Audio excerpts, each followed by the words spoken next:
Welcome to The Real and the Woo. I'm your host, Laurie Stern.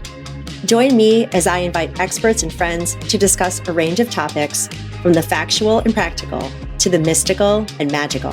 Consider this your virtual happy hour filled with lively, authentic, and meaningful conversations meant to inform, inspire, and ignite your curiosity. Whether you are very real or super woo, this podcast is just for you.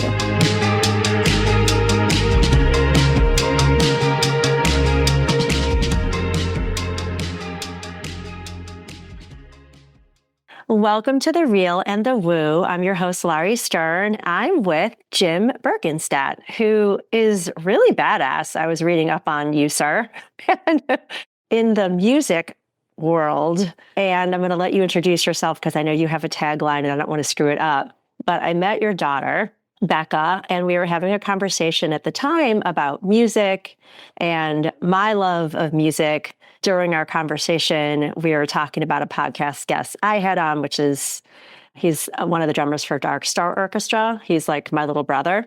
And so Robert Kortz and I were talking about our love of music, and where we came at that conversation was the liner notes. Mm-hmm. So I was talking to your daughter about how I loved poring over album liner notes and connecting. I'm a big fan of Dan Fogelberg and Phil Collins and James Taylor and Linda Ronstadt, that whole era, Eagles, everything.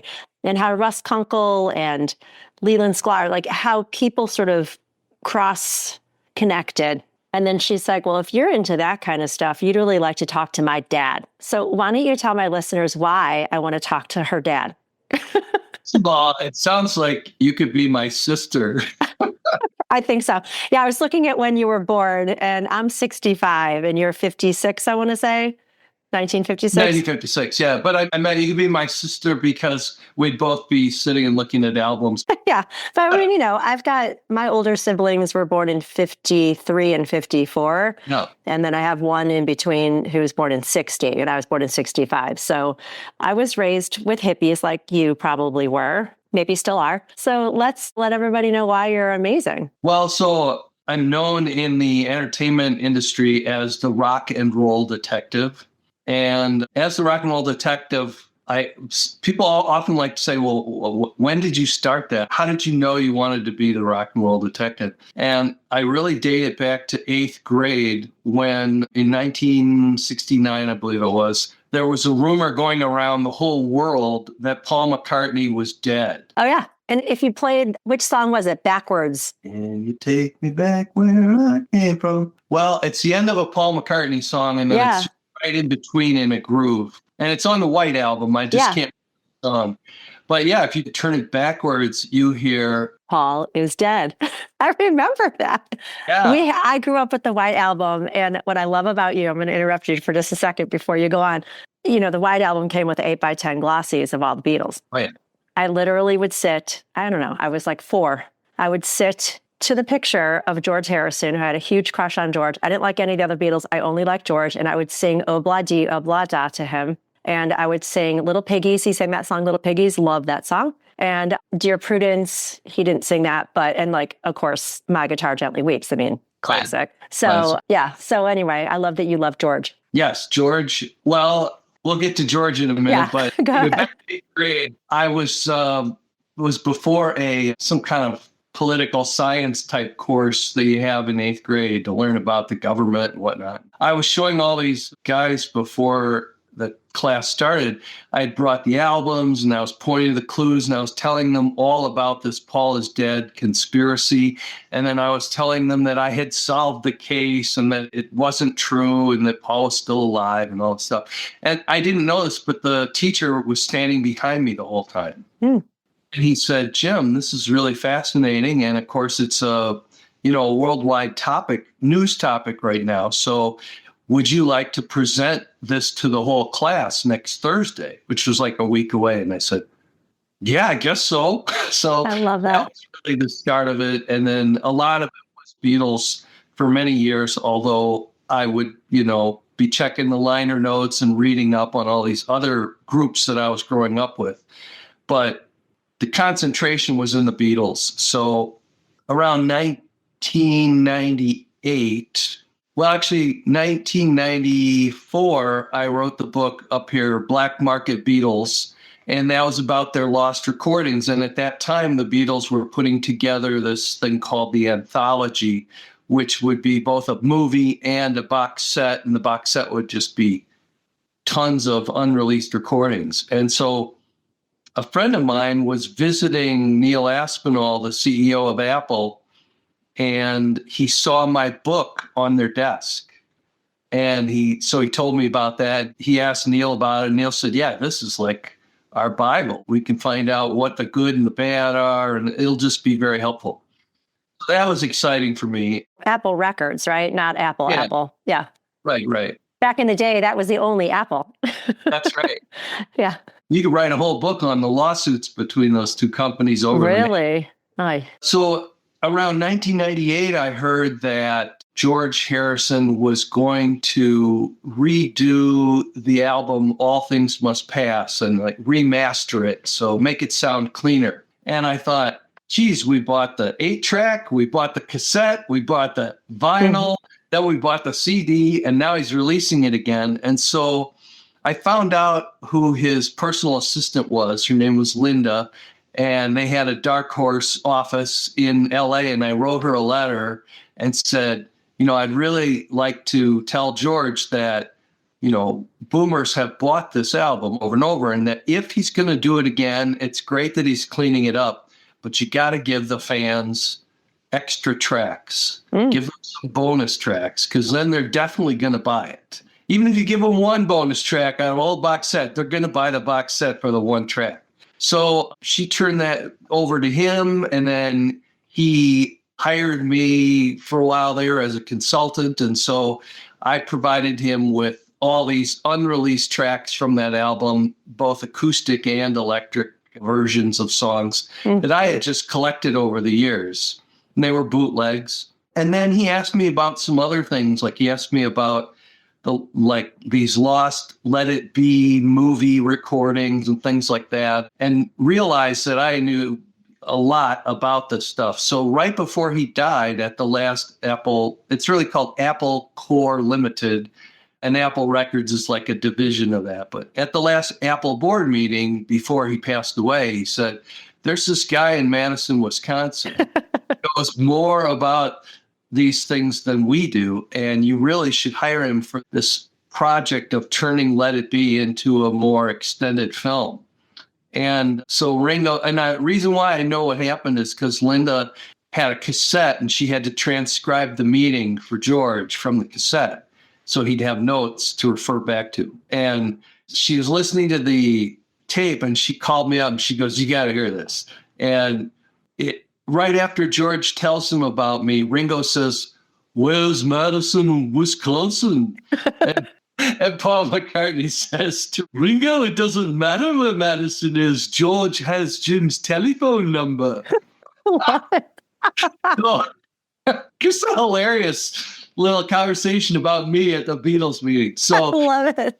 Ultimately, about a month or two after George died, Neil Aspinall did reach out to me, and then I started working for the Beatles as a consultant on that movie, which eventually Peter Jackson made this into I think a 6-hour documentary called Get Back. Yeah. And they couldn't make it unless they found half of the audio of the movie that was missing.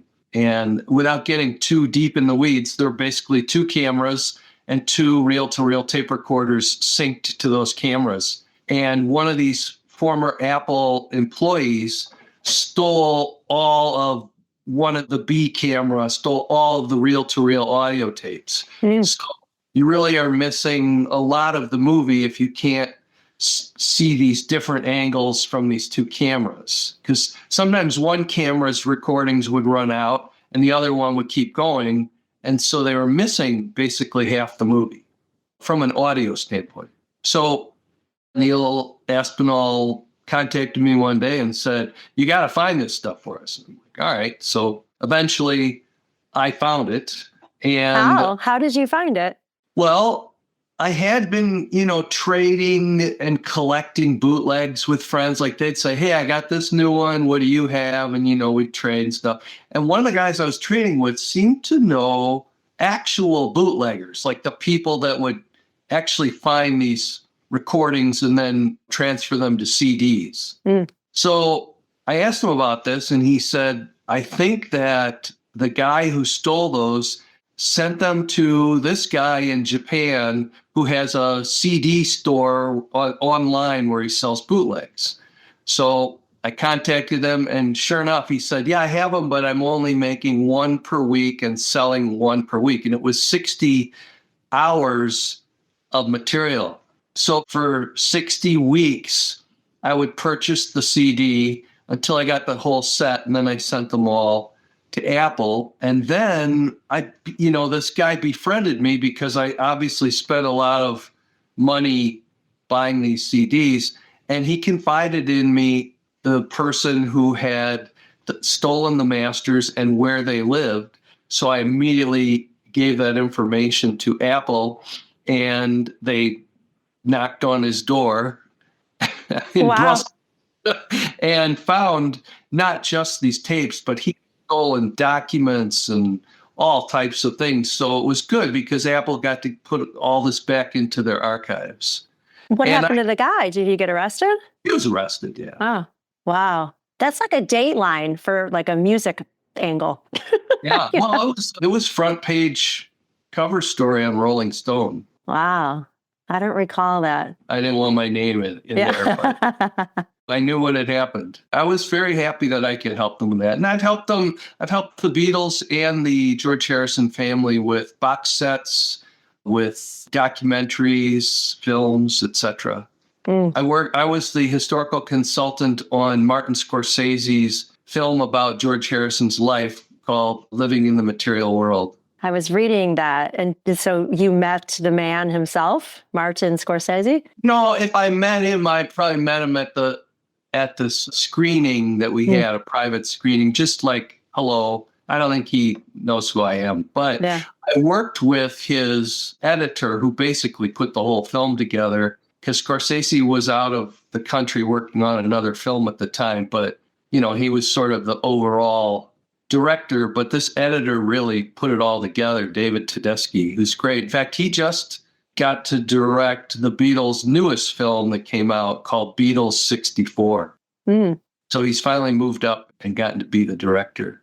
But that was a great experience, being able to sit with the editor and look through all these clips and material, because he'd say, has that been out before? Because we want the freshest stuff for not just the regular fans who everything probably will look new to them, but for the hardcore fans too. We don't want them to say, oh, I've seen this footage before. It's not that interesting. So I would sit there and go, yep, that's been everywhere. That's been everywhere. And then all of a sudden I went, oh, that's new to me. I said, I'll bet you that's never been broadcast anywhere in the world. And I'll bet you that was a can that was mislabeled and just lost somewhere in some archive. And he goes, how could you possibly know that? And I said, I'm the rock and roll detective.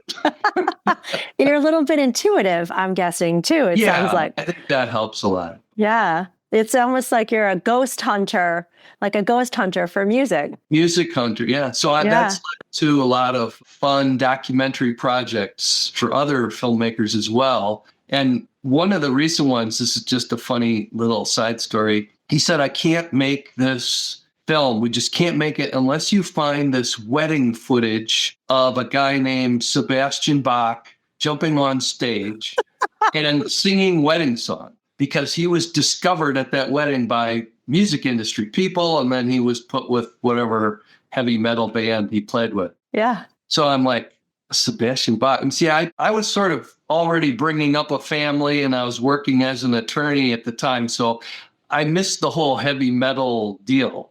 Well, I'm going to get back to that with you because I'm going to disagree. I had a little crush on Sebastian Bach. I'm sure a lot of people did. He was in, very glam, hair metal era, like the Bon Jovi era. Guy. Really good looking guy. Skid Row. Skid Row. Yeah.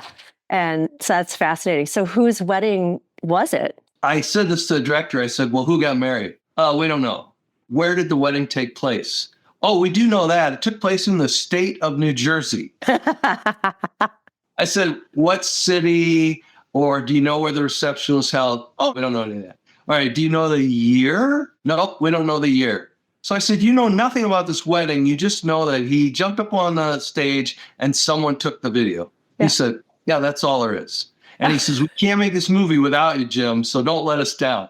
So I spent a week, digging deep into the internet, going on to whatever there's like a Tor browser for like evil people, or I don't know what they do. They the dark web. The dark web. I went to the dark web. I could find nothing about this footage whatsoever. So I kind of said, sometimes you just got to throw it up and maybe something good will happen. But for now, I'll work on some of the other things that I know I can find. So about a week goes by, and then my phone rings, and he goes, hey, Jim. And I go, oh, Alex, how are you? And it was my friend Alex Orbison, who's the youngest son of Roy Orbison. Mm-hmm.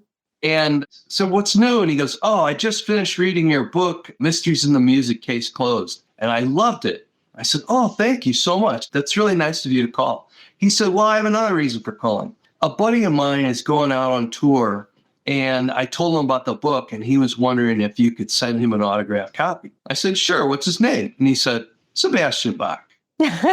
Bingo. So awesome. I said, you tell Sebastian Bach that I will send this book to him FedEx overnight if he gives me his email, because I have to ask him something because he's in a documentary about heavy metal and I want to get this information. So sure enough, Sebastian Bach sent me an email and said, thanks for the book. I sent him the book. And then I asked him the questions. He knew the people. He remembered the date, all of this. And he said the groom actually took the video of me jumping up on stage and singing. And he said, so he still has that because this guy, I can't remember his name right now, but he was sort of the photographer of the heavy metal era. Wow. And so he just knew a lot of these people. And so it was a natural thing for him, even though it was his wedding, to grab a camera or grab, in this case, a video camera. And so we were able to get that footage and put it into the documentary. The documentary is called I Wanna Rock. Huh. It's on one of the streamers. Okay. That's fascinating. So if you like heavy metal, you'll like that. You'll love that. I like more of the glam metal. I'm not into like the goth death metal stuff. Yeah, this is more the glam, this movie. Yeah, like Quiet Riot. So that my husband and I were on a plane and Kevin Dubrow was on the plane. And now, of course, his brother is on, that plastic surgery show, Terry Dubrow. And, his wife's on one of the housewives and stuff. But it's cool still when you can see these guys, out in the world still doing their thing, I love it. I want these people to play forever. Yeah, I think Kevin passed away, right? I don't think he's still alive. Yeah, I don't know. Yeah, and I think they replaced him with somebody else. When I was reading up a little bit about you, you did something with Badfinger, I want to say, and I can't remember if it was you produced. I was a historical consultant on VH1 Behind the Music, Badfinger. Behind the Music, yeah. Which is such a good show. Like, if you're a fan of music, liner notes, right? It's like that, or storytellers, right? Just the stories behind the songs. If you're a true fan of music, it's so nice to learn not just who the people are, but like what inspired the song, why they write the song, how they created the song. Sometimes you get to hear a demo or an early take, and it just makes it more interesting. Yeah, just flew by. So, in the room? No, yeah, right. My kids probably think there's hawks all over my head. So, the show's The Real and the Woo, and I kind of touched on a little bit. Sounds like you're a little intuitive. So before we get, going any farther, are there any sort of spiritual practices that people might not know about you that you do, or they do know about you? Are you a secret, meditator? Let me think about that. I mean, I do occasionally meditate. I've gone to psychics before. And here's an example. When I retired as an attorney, my wife, Holly, Becca's mom, said, you can't just sit around the house. You should take your hobby and really turn it into another career. And I said, oh, that's a good idea. So she said, you ought to contact Olivia Harrison, George Harrison's widow, and let her know now that you are free full time to do anything she might need. And because she doesn't know that. And I said, okay, that's a good idea. So I wrote her a letter. She wrote back. I think I wrote her a letter and then she emailed me back. So then we were emailing and she said, well, what do you think I should do to help preserve George's legacy and also push it down to future generations? So I gave her a list of things. And the very first thing I said was, you need to make a movie about George's life before someone else does and you don't like it. Accurate or it's mean and negative. So anyway, I didn't hear from her for a while. I went to a psychic and didn't say anything about what I do or anything and just said, tell me what's going on. And she said, a woman across a large body of water, meaning the Atlantic in this case, is going to call you and she's going to hire you for a very special project. A week later, Olivia Harrison called me and said, I wonder, would you like to work with me and Marty on this movie about George's life? We're going to do that. And I said, Marty, would that be Martin Scorsese? And she said, yes. Yeah. So there was an instance where I had no idea that was going to happen. And sure enough, the psychic knew. Yeah. So I don't know if that counts. No, that does. In fact, I was expecting you to say, when you were looking for these lost tapes, that you had maybe met with a psychic and said, I'm looking for these lost tapes. Can you help me? But you found it all on your own because... I actually did look up and ask God if he would help me. That counts too. That counts too, but he didn't speak down at me and say, here, this will happen. It just sort of happened after that. So yeah. Well, what I love the way you described it too, and that's often how the universe works is, like Jesus take the wheel or whatever. Yeah. People can't see, but you kind of threw up your hands and I'm going to work on this other project, right? And it's isn't that like a Beatles song, right? Life happens while you're making other plans. Right? John Lennon. Yeah. And so, so it's like that. So when you're so focused on something, the universe can't help you because you're not open to listen. And when you gave that up for a little bit, then it could come in. So it was amazing. I mean, to get a call from a friend who knows Sebastian Bach is just... You can't make it up. I can't even imagine how that happened. And I have had other instances that are somewhat unexplainable, but they always help me to help my client, whoever it is I'm trying to assist with historical, musical information. Sounds like that would be a great other book. Could be the last book. Oh, really? When we get to the end of the line, I could write a memoir, and that could be part of the memoir. Yeah, that would be really interesting. How the universe helped you do what you do. In fact, I have a title, Across the Universe, which is a John Lennon Beatles song. There we go. Now, would you be allowed to use that just because you're their best fan? I mean, they're a fan of yours. You're kind of in the family. I think you can use a song title as a book title and it doesn't violate copyright. Well, if there's anybody that would know, that would be you. If I wanted to quote the lyrics, then I would have to go to Apple and ask if I could purchase a license to put the lyrics in the book. I had to deal with Courtney Love to do that in the Nevermind Nirvana book. Yeah, I was going to just get to that. So I know you're the Beatles historian guy, but when I was reading up on you too, I was really pleasantly surprised to know, Nirvana, Foo Fighters, Garbage. I wouldn't necessarily put our generation in with those people, but Stupid Girl is one of my favorite songs, by the way. And I'll tell Shirley you said that. Yeah, she's really cool. And I love the way his name just flew out of my head, the drummer from Nirvana, Dave. I just love how he has matured and aged and become such a wise sage, in my opinion, and just so interested in giving back, I think. And I just love his whole vibe.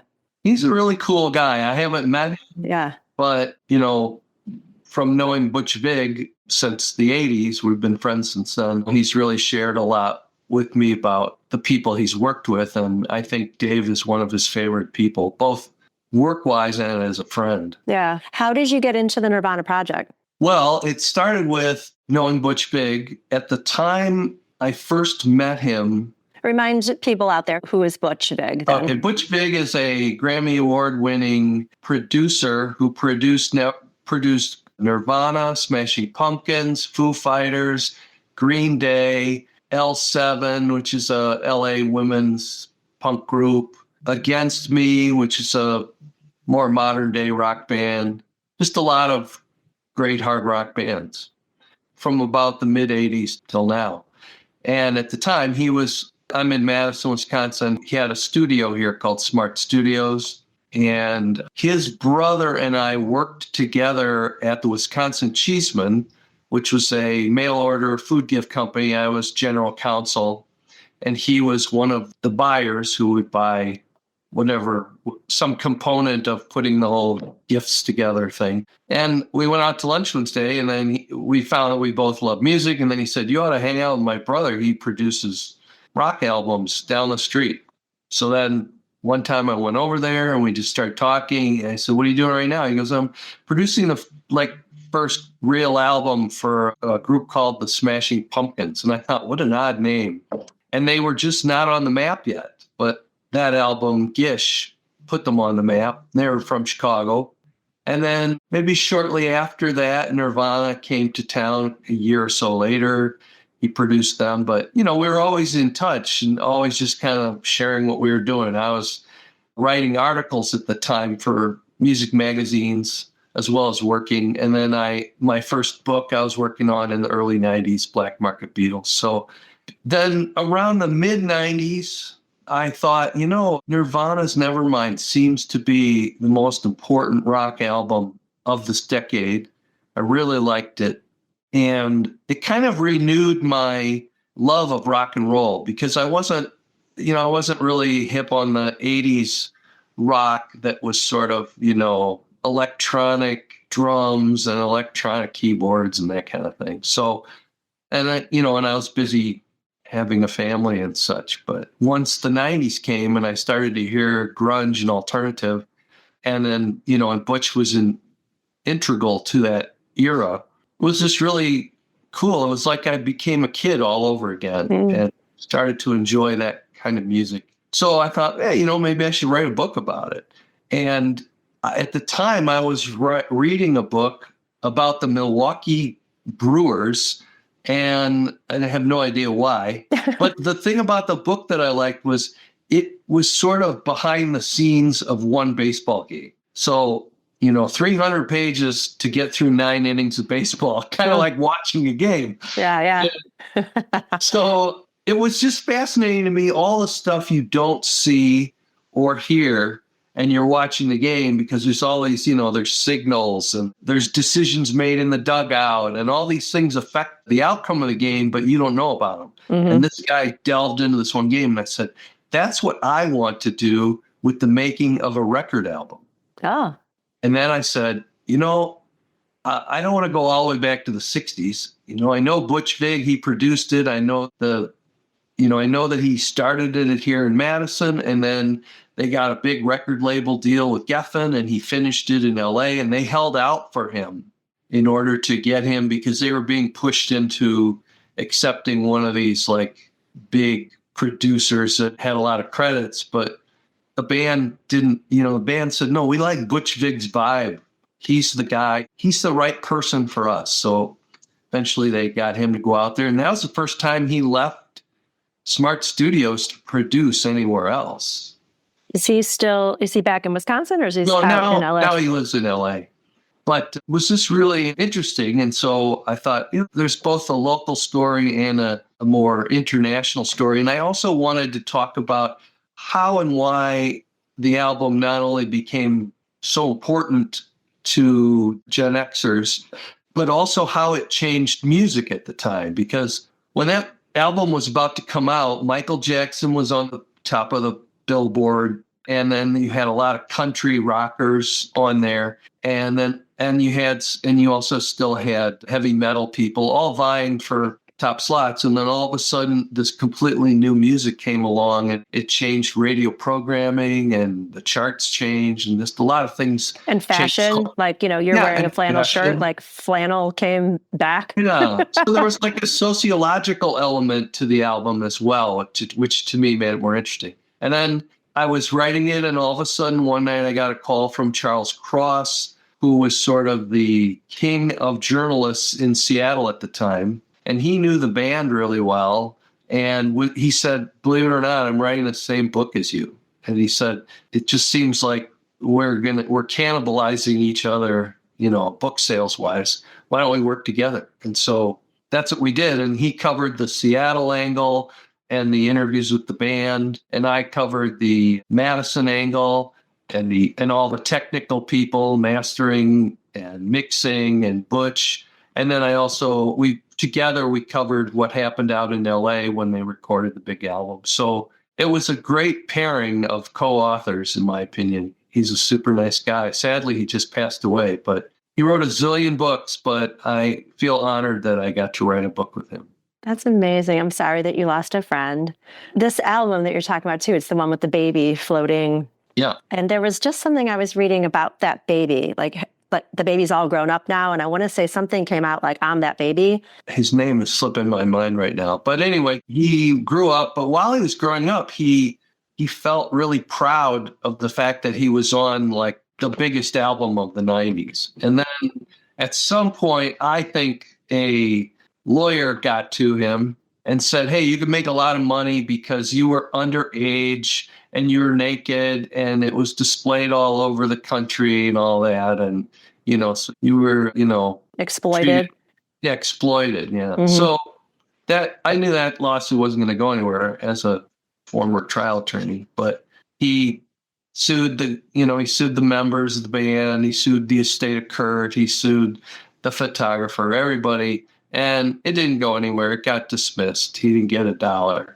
But, it was just so strange that he was, after all these years of publicly commenting on how proud he was, to suddenly say, oh, I was exploited. Mm-hmm. Seems a little, I don't know. That's the way the world works, right? It's, maybe that's why it's coming to mind, because I remember the negative story now that I think about it. And it's very sad, just how you're saying, he had this one view, and then it didn't take much for somebody to whisper in his ear a whole other view. And that's kind of where we're at now in the world, right? Depending on who's whispering in your ear, that's your lens, right? And I was just having this conversation with one of my teachers, and our podcast is coming out Tuesday. When you just really know who you are, then you're less prone to those whispers. Oh, yeah, that's true. And I say to my yoga students, it's okay to look around the room to get inspired. So inspiration is quite different than looking around the room in competition, putting yourself in the negative box too. Like, oh, I wish I could do that headstand. I'm a terrible yoga person, right? So I always just remind everybody, really here for yourself. You're surrounding yourself on your own mat. And if we could just all stay on our own mats and just learn who we are, then anything off the mat won't take us off our game so much. That's a good point. Good way of putting it. One last point I'll mention about, Spencer Eldon, that's his name. Oh.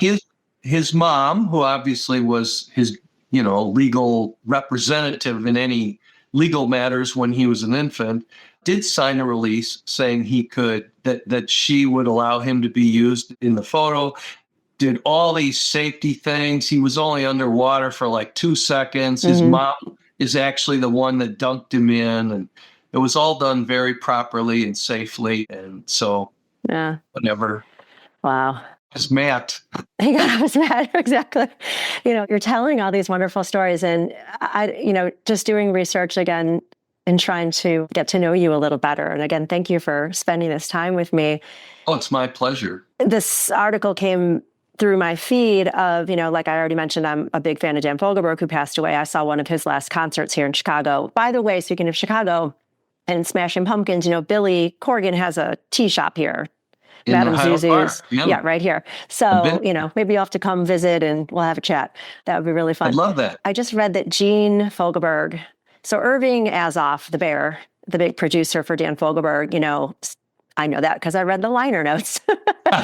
He now has collected, or she's sold the rights to his catalog to Irving, which is no better place to have it. Just like I feel like the Harrison family said, we can't do this without you. So you're like this caretaker of the history because you respect it so much versus you just want to collect it because you want to make $1 gajillion. You care for the content, which is hopefully not a lost art, but I feel more and more it's becoming one. So I loved reading that Irving Azoff, whatever, it's independent something. I don't know what his company is, but he's collected, I think, Stephen Still's stuff now and Linda Ronstadt I read. And so he's collecting a bunch of those great artists, and hopefully I know he'll do right by them. I don't know him at all. I'd like to meet him, but his story with Dan Fogelberg is reminiscent of your story with the producer for Nirvana. Like, they just hung out as kids and moved to LA and lived together, and they've just been together ever since, right?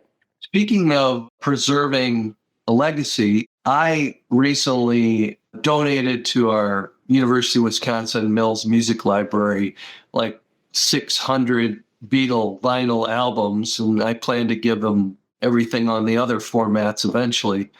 But then I spoke with Butch when I was telling him about it, and then he, in turn, gave all of his like notes and production sheets and and recordings, etc., to the same library so that they would have like all the Smart Studios history there. And it's great because then not only students locally there can do it, could research it, but they accept research requests from all over the world and are able to share information with people studying these music histories everywhere. That's amazing. That's so generous of you also. Well, yeah, I hope to eventually I'll be giving them the cassettes, the CDs, the VHS, the DVD. Yeah. So they'll have it all. It's just for now, I still, I'm doing research in Beatle things, and I don't want to have to go all the way over to the library to get something that used to be nearby. Are you working on a project right now then, too? No, you can't say. I could say and then say I can't tell you, but I don't think. I think I'm going to be working on a new documentary soon that has to do with Jimi Hendrix, but I only know a very tiny amount about it at this point. That's so crazy you just said that name, talking about the woo-woo side, because when you were talking earlier, I took a mediumship class with a medium here named Lisa Nitskin, and there was a woman in that course with me who was hired by the Hendrix family to paint portraits of him. I don't remember the story. She's intuitive also, and she's a really famous artist, I think, here. And for whatever reason, she was channeling Jimi Hendrix as she's painting and had developed a relationship with the family. And it's just how you did with George Harrison's family, right? So maybe offline here, I can find her name if you want to meet her, because she probably has some really good stories to tell you also. Right. Yeah. That'd be cool. She was fascinating. Like, it's such a niche thing. Where does she live? I think she's here in Chicago. Oh, okay. Yeah, I'm not quite sure. I'll do my own research and I'll solve that mystery for you. Thank you. You're welcome. You're welcome. I've had a lot of people say, "Oh, can I be your assistant?" And I'm like, I don't know how that would work because they're in different cities, and I just don't know. Like, do they have the same skill set, or I don't know. I've always done everything myself, but yeah. Well, I think that process clearly works well for you, and it does. I enjoy it. You're collaborative when necessary and required. It sounds like. I was thinking like, oh, I would love to do something with you, but I'd really only want a concert ticket out of it. Like everybody out there knows I love my Lenny Kravitz and I love my Stevie Nicks and Sheryl Crow, and the Ravinia schedule just came out yesterday.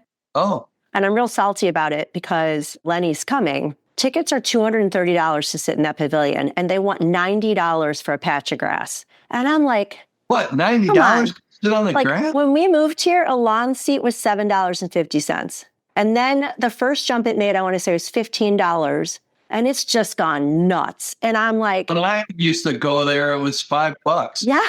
Yeah. $230 to sit in the pavilion. And if I do that, I want front row, because I'm not going to pay that money unless I'm sitting in the front row. So anybody out there wants to get me Lenny Kravitz tickets, I'm turning 60, give me a birthday present. I want to sit in the pavilion. I don't blame you. I know, right? Yeah, things change. And now it's time for Joy on the Fives.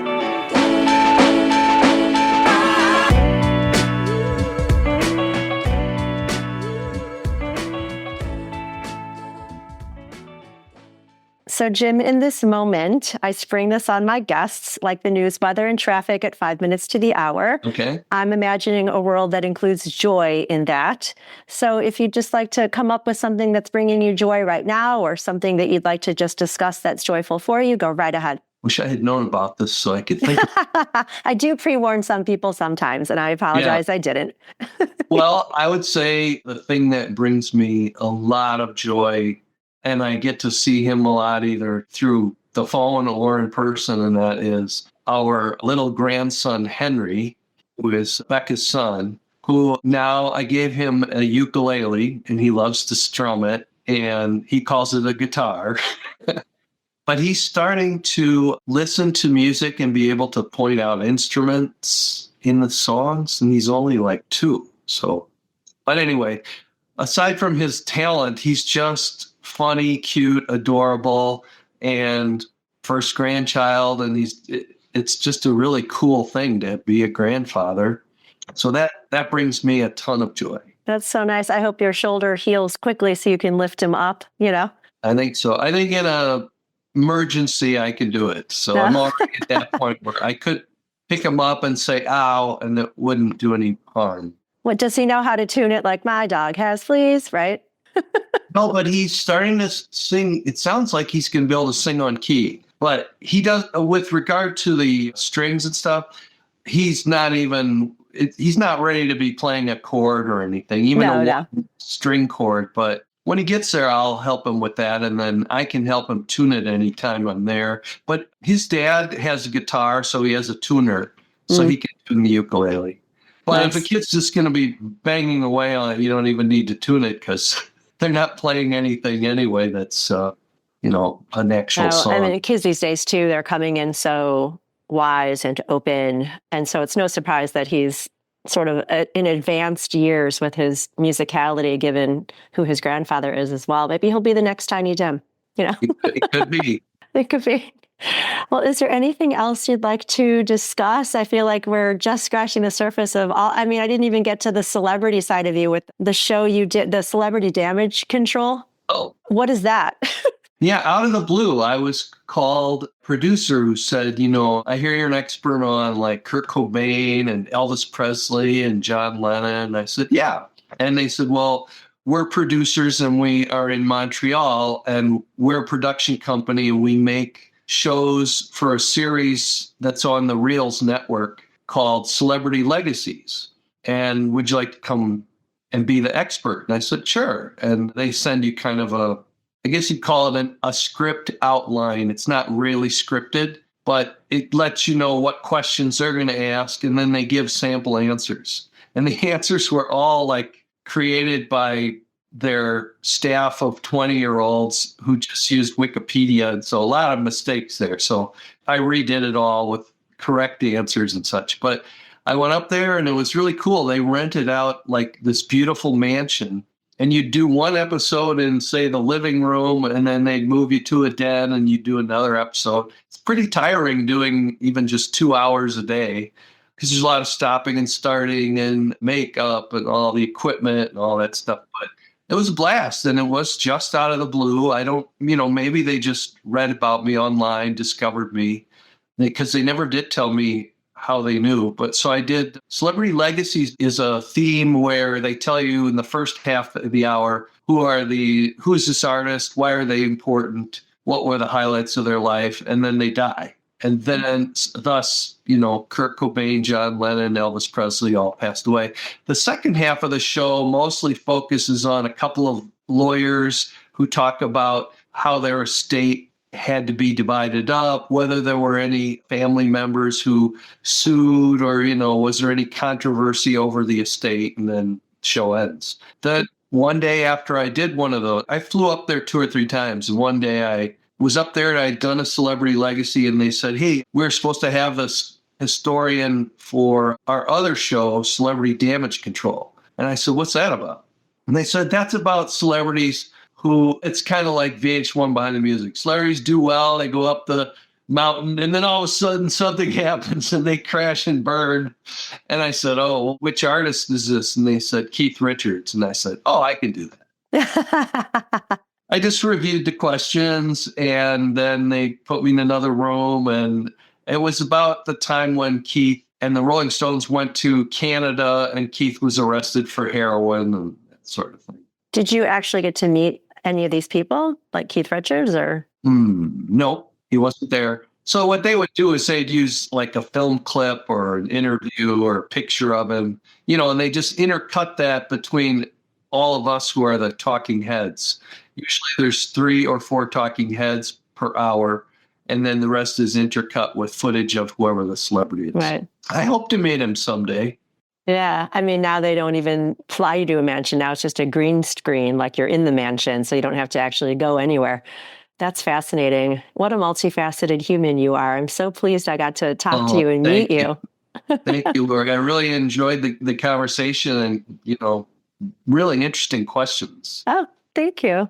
I would love you to tell everybody how to find any of your things, and I'll put those in the show notes, and of course. Thank you. Well, 2 of the books, the 2 most recent books, have their own author website, so you can learn more about those books. One is Mysteries in the Music. That website is musicmysterybook.com. The other one in the top right corner, there it is. The Beatle Who Vanished, there's a new version of it because I finally found the Beatle Who Vanished. Remind me, because the story is there was a drummer before Ringo Starr? No, that was Pete Best, but Ringo Starr was the drummer, and in 1964, the afternoon before the Beatles were about to go on their first ever world tour, Ringo fainted and had to go into the hospital for 2 weeks.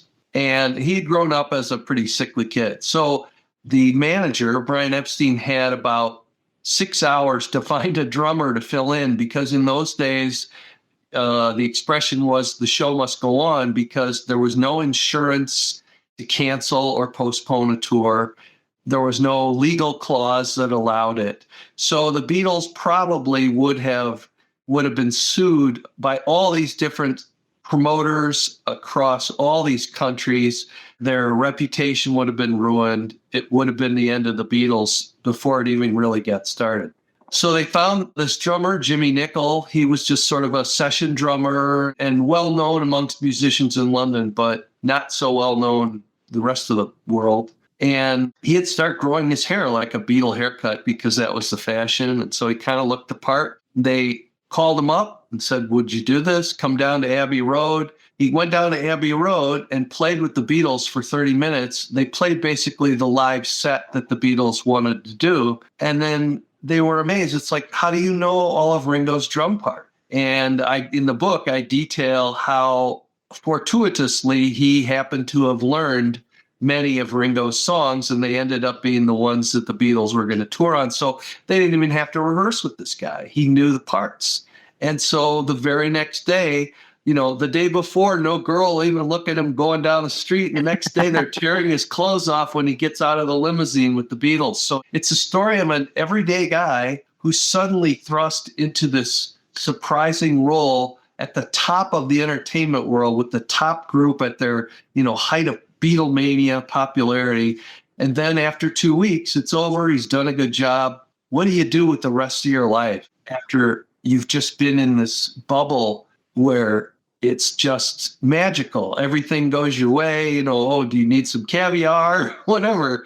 So what he does, so that's sort of the third of the book. The first third is to give you background on Jimmy Nicol, how he got to be picked, why he was the one. Middle part is the Beatlemania tour with the Beatles. And then the third part is how he chose to deal with what he had been through and what he wanted to accomplish. And when things didn't work at a certain point in time, he would simply walk out the door and move to another country, which is why we came up with the title, The Beatle Who Vanished. And it's quite a mystery. And the most recent version now, the new version where I finally solved the mystery, is called The Beatle Who Vanished 60th Beatles Anniversary Tour. And that's available. All these are available at Amazon.com, but thebeatlewhovanished.com if you want to learn more about it.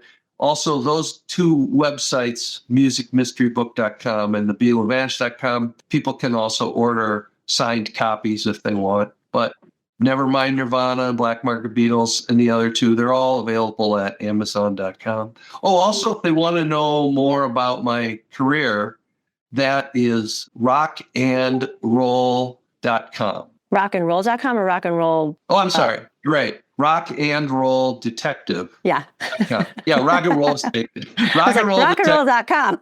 Yeah, no, rockandrolldetective.com is my whole career. And kudos to Becca, CEO of Worldly Strategies, who put all those websites together for me.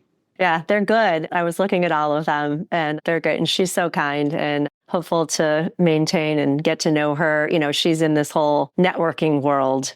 Besides her job, she's got this other job, and there's just this plethora of these groups. And so I was meeting with her about plugging into this one where we live and what that would look like and my return on investment. Enjoy it. Oh, yeah. You know, I'll do like a yoga chakra thing because my whole lens is the chakras. And so I come in and I help people understand themselves from the inside out in any role, at any age, at any stage, whether it's one person, a group of people, a company, you know, because a company is a body also, right? So, oh yeah, that's a great idea. Yeah, I can niche myself with the best of them. So my goal is to be traveling also and getting invited to do that and help people just stay on their mat, right? And just learn about how that feels so that they can get along with everybody else on their mat. Oh, one last thing I forgot to mention, because it's local to where you are. Northwestern University, which is where I went to college, has asked me to be the keynote speaker on Global Beatles Day, which will be June 25th of this year. And so I'll be talking about Global Beatles Day. And I'll send you, if you send me your email, then I'll send you a link when it happens. Yeah, well, we're in touch. I'm definitely going to do that. All right, Jim, this has been such a pleasure. Me too. And thank you for sharing all of your stories with all of my listeners. And I hope we'll do this again. Oh, I loved it. Thanks. I'd love to do it again, Lori. And thanks so much for having me on. I appreciate it. You are so welcome. All right. Thank you so much.